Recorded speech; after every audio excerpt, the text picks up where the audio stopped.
All right, we're going to go ahead and solve these problems off the study guide. We're going to be doing number 6 through 15. This is the day 2 homework. And you'll be able to fast forward through this video if you want to see, kind of just jump to a certain problem. So we're going to start with number 6. So this problem says to solve, and it's saying that because it is an equation. So we want to go ahead and get t by itself. So I'm going to go ahead and draw this line separating the two sides so we can see what we're doing should be equal on both sides. So right now this is t minus 3/8. We want to go ahead and undo that. So what we're going to do is we're going to, instead of doing minus 3/8, we're going to add 3/8 as the inverse. And whenever you do on the left side, you have to do the same on the right side. So we could write plus 3/8 here. I'm actually going to write it here to the right because adding fractions is a lot easier when it's written horizontally. So these two would cancel out, and all we have left is t on this side. And this right here, we have to go ahead and jump back to chapter 3. And remember, when we're adding fractions, we need to have common denominators. Okay, so if we think about what the common denominator between 12 and 8 would be, that would be 24. So what we're going to do, I'm going to go ahead and even bring it to the, oh, actually we'll do it right here. So we can multiply 12 by 2 to get to 24. We do it on the top and the bottom to keep it an equivalent fraction. So I'm going to rewrite it as 14/24. And then right here, we multiply the 8 times 3 to get to 24, and we do the same at the top. So this would be 9/24. So I'm going to bring the t down again, and this is going to be a denominator of 24 when we add them, now that they are common. And 14 plus 9 is 23.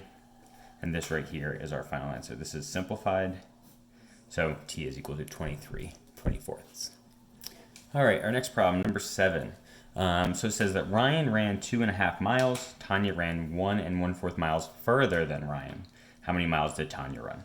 Okay, we're going to express our answer in simplest form. So Ryan ran 2.5. Tanya ran 1 1/4 more. So that is 1 1/4 more. We're going to add those together. Okay. So we can go ahead. Typically what we've shown is when we're adding or subtracting, we want to go ahead and change our mixed numbers into improper fractions. So we're going to do that. This is actually one where if we wanted, we could have just kind of kept them in mixed numbers. Maybe we'll show that to the side here. But for right now, let's go ahead and change them to improper fractions. So we have 2 times 2 is 4 plus 1 is 5. 5/2. And this one's going to change to 5/4. 1 is 4 plus 1. Okay, in order to add these once again, we need common denominators, so we can multiply this 2 up to a 4 by multiplying by 2. So we end up with 10/4 plus 5/4, which equals 15/4. You guys can see that on the video, yeah. 15/4. And because this is a word problem, we always make sure that our fractions are mixed numbers.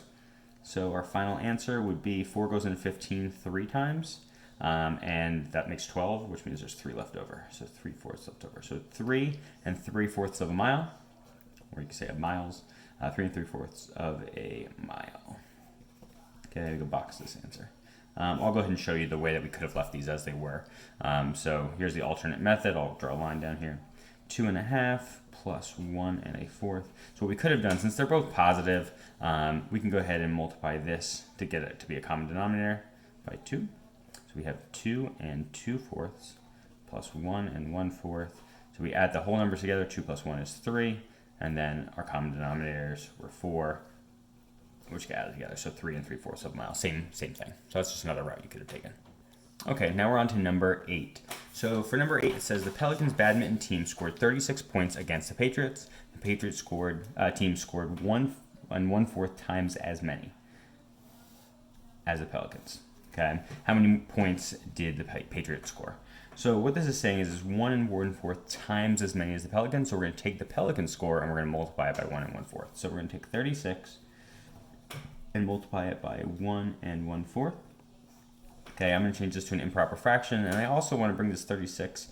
We want to put it as 36/1. So we'll do that right now, actually. This would be 5/4, just like the last problem. Okay, so again, I put this over 1 to help show that when we multiply with fractions, we're multiplying across the numerators and across the denominators. We could go ahead and just do it right now, but we actually can also see that 36 and 4, we can cross simplify here, okay, or cross cancel. So because 4 can divide into both of them, this will turn into a 1, this is going to turn into a 9. Okay, now when we multiply across, it's 9 times 5 equals 45, and 1 times 1 is 1, so our final answer is simply 45 points for the Patriots to score. Okay, that's it for that one. All right, for number 9. So for number 9, this is an equation again. Okay, so we are trying to get x by itself. So x is being divided by 2.5. Let me draw my separation between the two sides. We actually have typically been seeing the problem in a different way if it's division. So I'm going to rewrite this. I'm going to write it as x over 2.5 is equal to 3.6. You could solve it both ways, but this is what we've been seeing typically. So anyway. Right now, x is being divided by 2.5, so to undo that, to get x by itself, we are going to multiply by 2.5. It's really like 2.5 over 1, because these will cross-cancel and cross out. We're also going to multiply by 2.5 over here. Whatever you do on the left, you have to do on the right to keep the sides balanced. So right here, all that we have left, these would become 1 over 1. So really, this is just 1x left on this side. And then we have 3.6 times 2.5. You just have to bring that over to the side and do it. Okay, so we're having a fair amount of these now that are mixing together our solving equations with the decimals and fractions. So, okay, right here we have 30, 15, 18, 0 to 12.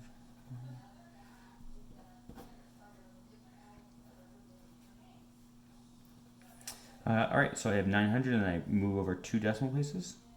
So our final answer I get is x equals 9. Okay, so there you go. All right, so our next problem says, for number 10, to use cross products to solve the proportion. So right off the bat, we can go ahead and simply use the cross product. So remember what it says is that if you multiply what's diagonally across from each other, it is going to be equal to the other wing right here. Okay, so 8 times x is equal to 6 times 12.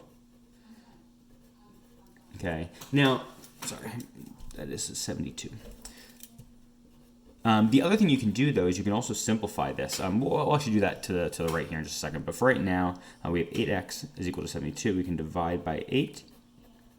Okay, and if you know this makes 1x, which is the same thing as x. 72 divided by 8 is 9. Okay, the other way we could have done this, I'll rewrite it. 6/8 is equal to x over 12. You can see right here the 6/8 can be simplified. So again, we can divide by 2. And note that we're keeping this equivalent fraction. Okay, it still has the same value. We're just making the numbers a little smaller and simpler to work with. Okay, so now we can go ahead and use cross products again. Seeing as how we just did cross products, I'm going to go ahead and show we can also use equivalent fractions here. So 4 times 3 would get us to 12. So therefore 3 times 3 would get this x to be a 9. Okay, cool. So again, our answer is x equals 9. All right, for number 11, it says use cross products again. All right, so this is another one where we can simplify 25 and 75. This fraction can be divided by 25 over 25. So this would now become a 1 over 3. Once again, we made it much simpler for ourselves. So now we can go ahead and do cross products as it asks us. So 1 times p is 1p, or just p. 10 times 3 is 30. So we actually have a final answer. You do not have to divide by 1 here because 1p is the same thing as just p, which is what we're looking for. So their answer here is p equals 30. Okay, for number 12, it says that the following 2 triangles are similar, okay? It says to find the length of the missing side x and the missing angle y. So I'm going to go first with the angle y, because what we know about similar figures is that their corresponding angles must be equal. Okay, so there's no rotations in this one at all. It's just that the 65 degrees equals 65. Same thing here, and then right here that means that y must be 50 degrees. Now, corresponding sides of similar figures, when we make a ratio with them, so in this case x over 45, that must be equal to the ratio made by 16 over 24. Okay, so we're going to go ahead and set this up as, like I said, x over 45 is equal to, now I put x on the top here, so this triangle, I must keep this triangle on the top for the next one, next side of the proportion, so 16 over 24. Okay, so in order to solve this one, once again, I'm going to simplify. So divide by 8, this becomes x over 45 equal to 2/3. And then we're going to go ahead and cross multiply. So we have 3x is equal to 90. Divide by 3, and x equals 30. Okay. There's no, oh, there is actually a unit here. So this is going to be already here, 30 centimeters. All right, for number 13, a building designer is designing a new skyscraper for New York City. The model she presented to the city had a scale of 2 inches to 75 feet. Now, I know from doing previous problems that our scale is always one side of our proportion, so I'm even going to go ahead and set that up. 2 inches is equal to 75 feet. Okay, the other side of our proportion should have matching units. Okay, 2 inches is 75 feet for the model. If the height was 32 inches of the model, how many feet long would the actual building be? So that's what we're wondering here. So we're going to go ahead and solve. Now, I can't simplify 2 and 75, 2 75ths. No number will go into both of them. So we're going to go ahead and just set up cross multiplication. Okay, so 32 times 75 is equal to 2x. Okay, so we have to do this. I do that on the side. 32 times 75.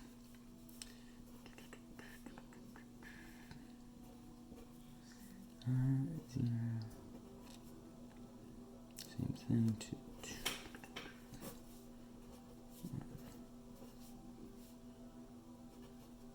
Okay. All right, cool. So that's 2,400. And then we can divide by 2 to get x by itself. X is equal to 1,200. Okay. So the answer here, x is in the terms of feet, so the unit would be 1,200 feet tall. All right, next one. This one says to evaluate. Honestly, when we have an equation, I like it to say solve, so I'm going to even change our directions. Directions really should be solve here. Okay, so first thing I'm looking at, so I have, actually my only variable here, even though there's a lot going on, is n here on the left side. So really what we're going to do is we're going to distribute here first, and we're also going to go ahead and evaluate this side. And then we'll eventually get to a point where we can solve for that n. So I'm going to go ahead and distribute first. This is really like a -1 here. Okay, so we're going to distribute that to both terms. And really what it is just a matter of switching the sign. So -1 times 5n is -5n. And -1 times positive 18 makes a -18. So really, again, we just switch the signs. Now, over here, this 2 minus 2 looks very tempting. Like you might want to do that first, but if we remember, according to PEMDAS, it says to do parentheses first. So we want to do inside the parentheses first. We're not going to necessarily, we don't need to distribute here. We usually distribute when we have something like a variable inside and we can't combine, but we can do 5 plus 25. So I'm going to write down 2 minus 2, and inside the parentheses becomes a 30. Once again, we're not going to do 2 minus 2 yet because multiplication comes before subtraction. So -2 times 30 is -60. And we still have this first 2 here, okay? So after that, bring down the -5n minus 18. And we're going to do 2 minus 60, which is -58. Okay, so now we're at a point where it's really like a two-step equation. So I'm going to draw my line separating my two sides, and I want n to be by itself. Okay, so we can think in terms of that best friend model, where the -5 is closest, okay, to n. Best friend, it's going to leave the party last, so we have to get rid of this -18, and we're going to do that by adding 18 to make it to 0. Do the same thing on this side. So I'm going to bring this down. -5n is equal to -40, and then I'm going to divide by -5 to get n by itself, and we end up with n is equal to a positive 8. Okay, negative divided by negative is a positive.